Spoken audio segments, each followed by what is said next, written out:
Since a quarter of 2026 had passed, with another season will come to the end in probably in 3 months' time.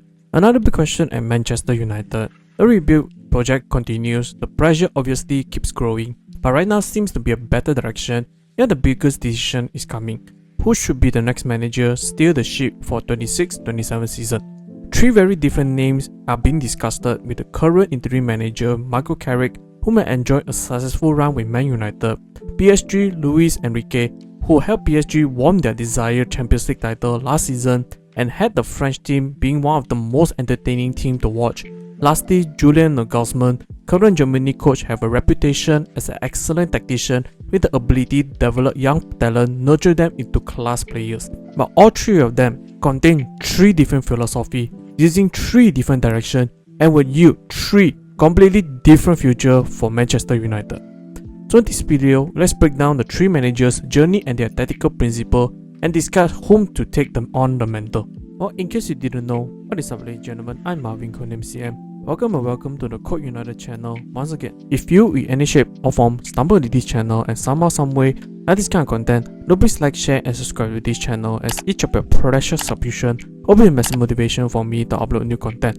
And don't forget to ring the notification bell for every new upload. With that said, let's get straight into the video. Starting with the current fan favorite Michael Carrick. Not much need to be discussed with the former England international midfielder.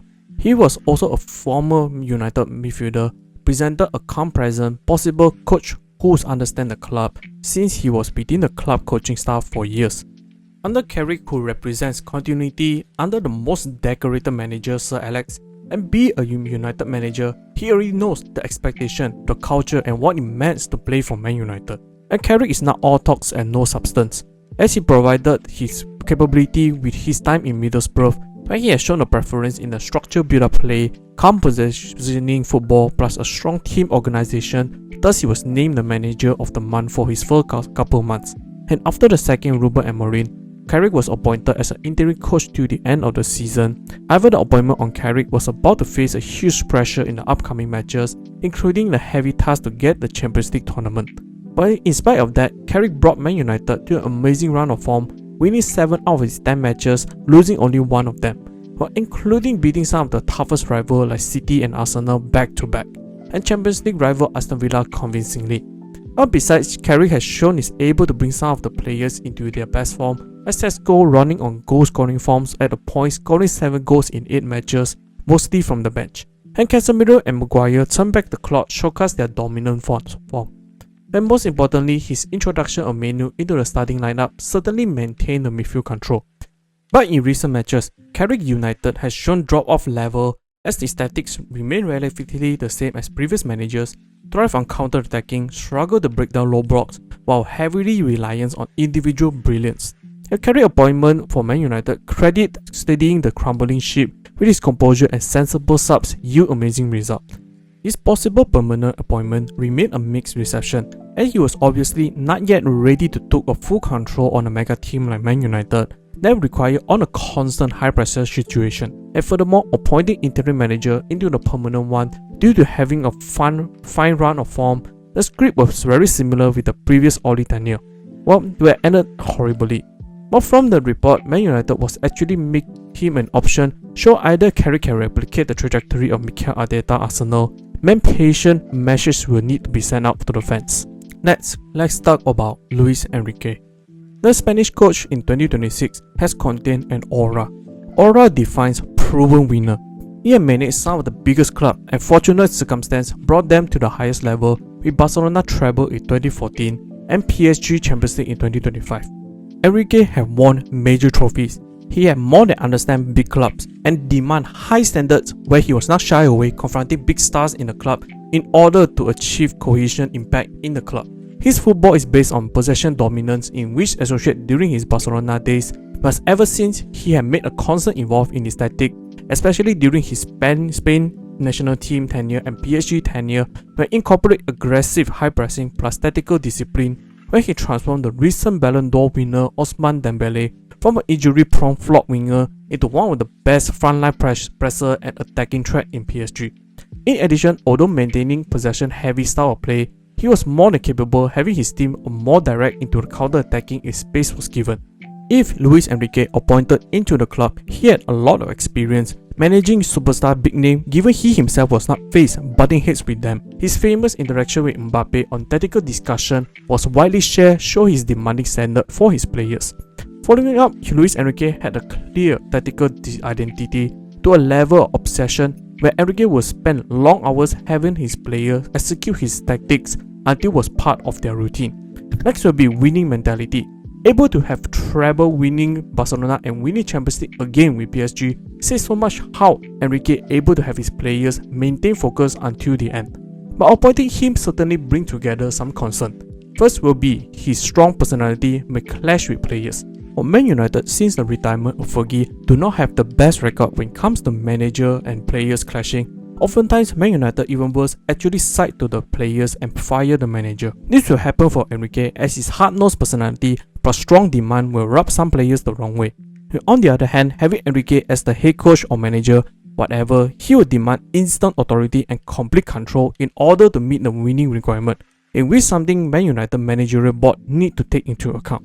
Last one, Julian Nagelsmann. The German coach was considered one of the brightest tactical minds in football.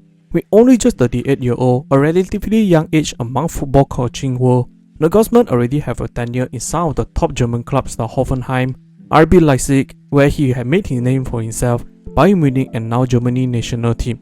Described by his peers as a young, innovative and born manager, his style revolving flexible formation, tactical adaptability plus gegenpressing, utilizing high press and positional play. His most famous tenure definitely brought a young RB Leipzig team Champions League run. On 17 September 2019, Nagelsmann became the youngest coach, aged on only 32 years and 56 days, to win a Champions League match, doing so in a 2-1 away win against Benfica in the first group stage match. And after finishing top of their group, RB Leipzig reached the Champions League knockout phase for the first time in their history, and he also subsequently brought Leipzig into the Champions League semi-final, making him the youngest coach ever to achieve this feat. And if Nagelsmann appointed as a Man United manager, he will bring a modern tactical approach combining with flexible system and could foresee a possible long-term project potential due to the fact his relatively young age meant he was more than capable in the job for many years, also able to learn and adopt many other tactics if needed. However, young age can be a double-edged sword as well. Young age meant that he would have trouble tackling big personality in the dressing room and could also find it hard to have his idea implemented into the team, whereas something discussed after Amorim's departure where time was not given enough to implement their tactics. Another thing to be considered, Nagelsmann likely made his decision after the World Cup even though he was highly interested with the Man United job. While Nagelsmann represents the future of coaching, taking in another young manager with Champions League deep run young team that respect him and similar path as Erik ten Hag.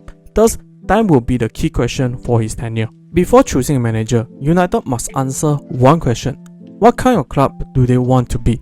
Do they want a long-term rebuild, an immediate success, or tactical revolution? Because each manager offers something different. Carrick offers a stability and identity. Luis Enrique offers winning now, and Nagelsmann offers a future innovation. Without a clear direction, any manager would struggle. And irony thing, those three also represented the three past managers Man United used to have. Carrick represented only the Man United DNA, but Carrick this time around have a more rational consideration than immediate make permanent decision. Enrique represents Jose Mourinho, the complete control and immediate title success, but Enrique still remained a top level unlike Mourinho. While Nagelsmann represented Erik ten Hag or Amorim, a young excited manager with great tactics. But right now, we do not really know which direction would Man United take. If they want patience, they will choose Carrick. If they want authority, Luis Enrique will be the one. And if they want modern evolution, Nagelsmann will be the choice. But each choice defines the next era for the club. But one thing is clear, this decision could shape Man United's future for years to come. That's the end of the video. What do you guys think? What's your reception of all the mentioned managers candidate for Man United? Who will you be choosing and why? And comment down below so we can have a discussion. Hope you enjoyed this video. I'll see you all in the next one.